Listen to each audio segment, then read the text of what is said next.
Hello, it's Friday, June 14th, and must be time for another legislative update from your North Carolina Medical Society. We are quickly approaching the end, it feels like. We hope. Fingers crossed. That we're getting towards the end. Bills are beginning to move. Kind of slowly, though. Well, they are. I mean, this has kind of been the pace of the session. We've only passed less than 20 session laws.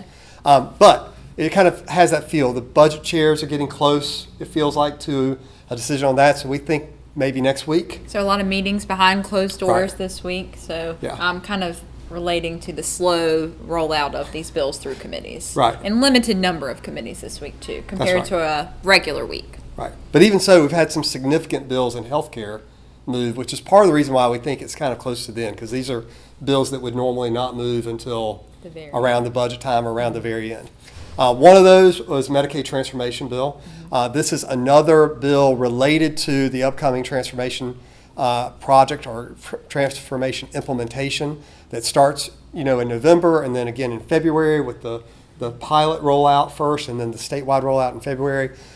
This is really more of a technical bill that Representative Lambeth has been shepherding through on behalf of the department. It's gone through 11 versions now, so lots of different changes along the way.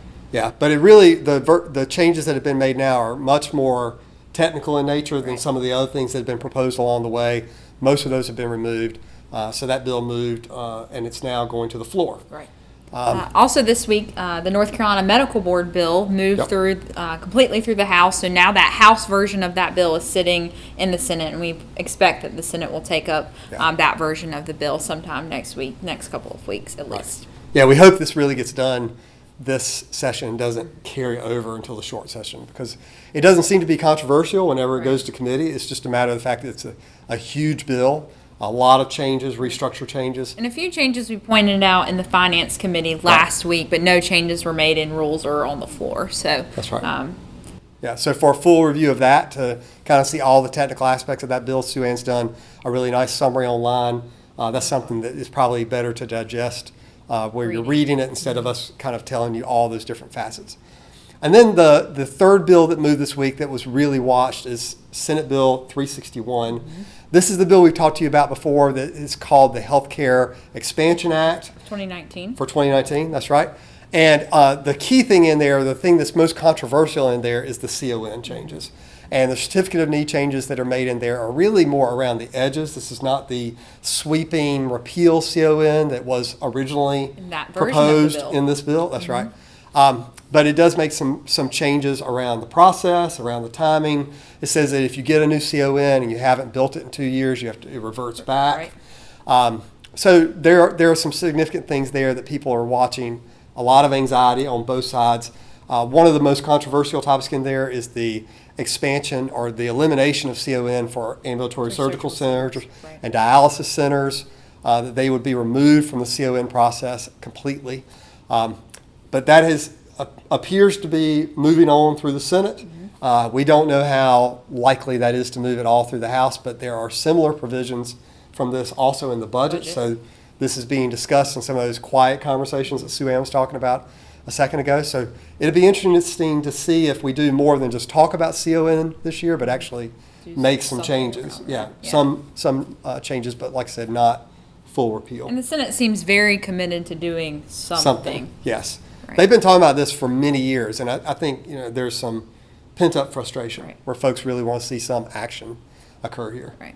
In really positive news, this week we had a handful of Leadership College scholars visit us for White Coat Wednesday from across the state and across specialties, so it was really nice to have a nice group visit us for White Coat Wednesday. It was great taking them around the building. And remember that if you have not gone through a leadership training program and would like to participate in the Leadership College or the Healthcare Leadership and Management Program that we offer, you can go online and apply for those. I think that we're still taking applications for next year until July, so there's still a little bit more time for you to look into that. So White Coat Wednesday is a part of that program, so a requirement that you participate in White Coat Wednesday and see what talking to your legislator is really like. That's right. Not as hard as everybody thinks it is. Yeah. So that was a pretty good week, and we expect next week to be kind of similar to have some bills of significance moving forward. Nothing that we're really asking for help on right now because I think everything's moving in a very predictable way. Again, budget's still going on behind closed doors. We're still just waiting to see what and when That's right. that will occur. That's right. The one thing I will highlight for you is that surprise billing is likely moving at the federal level in the next few weeks.